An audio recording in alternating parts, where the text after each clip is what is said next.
Hello friends, Radhe Radhe. मैं Durgesh Kumar Bharti, nursing officer.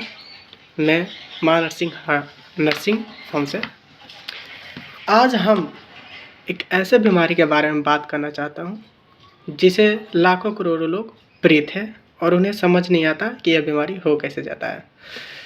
जिसका यह कह सकते हैं कैंसर की छोटी पार्ट होती है, ग्रेनुलोमा।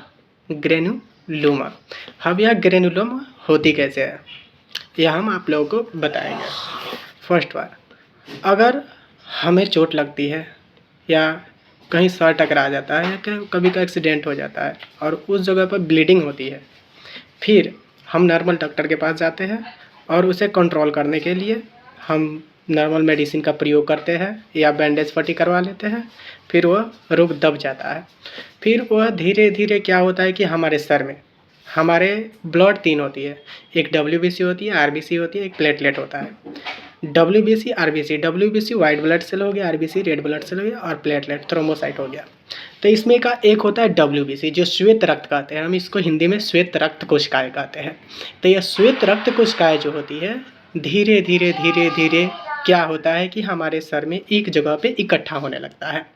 इकट्ठा होकर पहले यह सूजन बनाता है। सूजन बनाने के बाद से इसमें धीरे धीरे छोटे छोटे कीटाणु प्रवेश करने लगते हैं या उसमें ओरिजिनेट होने लगते हैं, जिससे हमारे सर में दर्द होने लगता है, कभी कभी चक्कर आने लगता है, कभी कभी जी मचलाता है या हमें उल्टियाँ होने लगती है या बहुत सारे प्रॉब्लम शरीर में देखने को मिल सकते हैं। तो फर्स्ट गलती तो हम यह कर देते हैं कि चोट लगती है और उस वक्त नॉर्मल दवा से हम उसको दबा के रखते हैं और धीरे धीरे रोग को हम बहुत बीहर बनाते जाते हैं।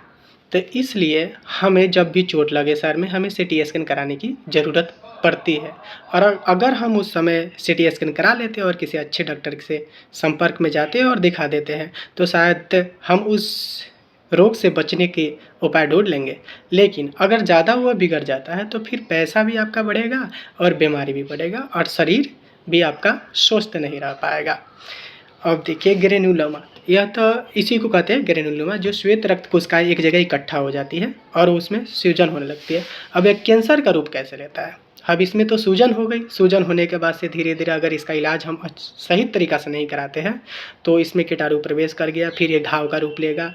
घाव के रूप लेने से इसमें से बहुत सारी इन्फेक्शन फैलेगी। इन्फेक्शन फैलने के बाद से धीरे धीरे अच्छी तरीके से घाव बन जाती है माइंड में, जो कि हड्डियों में यानी बोन में भी यह धीरे धीरे कनेक्ट होने लगती है, जिससे कैंसर हो जाती है। अब यह पूरा मतलब बॉडी में और एथी में हर तरीक़ा से यह छाप लेता है, जिसे डॉक्टर भी मतलब हैंडल करने में अकुंठित करता है।